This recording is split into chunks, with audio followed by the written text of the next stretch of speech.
Hoş geldiniz bizim görevimizge. Muna maksattan beri başlap keltat fundamentler 17 fundament dayar bolup kalıptır. Üylөр gel atat. Bir cuma oldu çıkkаны. Kuday buyursa dagы bir cumada gelip kalat. İyündün ayağına çeyin уже çetinden girgize başlayız. Çetinden girgize başlayız. Barыңızдар üylü жайлы болуп кайра баягы жериңерге көчүп барасыңар. Жаңы үйлөргө көчүп барасыңар буюрса.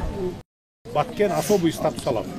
Бул деген сөз налогтон жеңилдик болот, социалдык жактан жеңилдик болот, светтен бардык жагынан. Анан инвесторлорду тартып келиш үчүн Баткенди неме кылып атабыз. Анткени Баткен эми Кыргызстан өзү Баткенден башталат да мына биягы.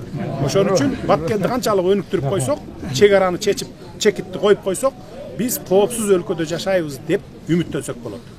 Эгерде мондай чечилбей чек ара атышып күндө жер талашып турсак, анда биз коопсуз өлкөдө жашайбыз деп айта албайбыз.